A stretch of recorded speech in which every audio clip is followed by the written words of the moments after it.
ఇక ప్రస్తుతం స్క్రీన్ మీద చూస్తున్న మామిడి పంట అమ్ముకునేందుకు వచ్చిన రైతు కొనుగోళ్లు పూర్తి కాకపోవడంతో ట్రాక్టర్ ఇంజిన్ పైనే ఇలా పడుతున్నారు.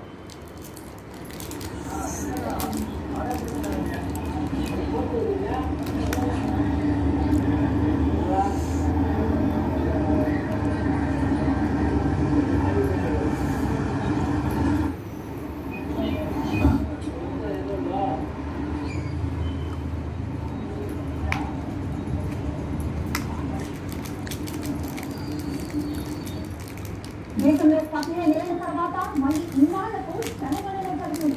2 గంటల్లో పూర్తి కానున్న జనగణన పూర్తి చేయాలని హోంమంత్రి అమిత్ షా అధికారులను ఆదేశించారు. జనగణనపై గెజిట్ విడుదల చేసింది కేంద్రం.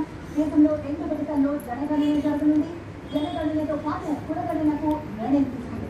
జమ్మూ కాశ్మీర్, ఉత్తరాఖండ్, హిమాచల్, లదాఖ్లో 2026 అక్టోబర్ 1 నాటికి ఈ జనగణన ముగియనుంది. ఇక మిగతా రాష్ట్రాల్లో 2027 మార్చి 1 నాటికి జనగణన పూర్తి కానుంది. డిజిటల్ రూపంలోని ట్యాగింగ్ ద్వారా జనాభా లెక్కల సేకరణ సాగుతుంది. ప్రభుత్వం వెల్లడించే పోర్టల్లో, యాప్లలో ప్రజలు సొంతంగానే తమ వివరాలను నమోదు చేసే వెసులుబాటు కల్పిస్తున్నారు.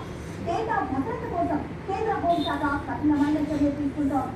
సమాచార సేకరణ, బదిలీ, స్టోరేజ్ ని హోంశాఖ అత్యంత కట్టుదిట్టంగా చేపడుతున్నట్టు చెప్పారు. సెక్షన్ 3 జనగణన చట్టం 1948 ప్రకారం కులగణనను చేపట్టినది కేంద్ర ప్రభుత్వం.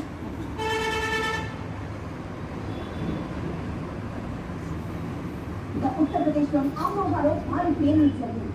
బాణాసంచా ఫ్యాక్టరీలో పేలుడు జరగడంతో 5 మహిళా కార్మికులు దుర్మరణం పాలయ్యారు. 12 తీవ్ర గాయాలయ్యాయి. శిబిరాల కింద 12 మంది కార్మికులు చిక్కుకున్నట్లు తెలుస్తోంది.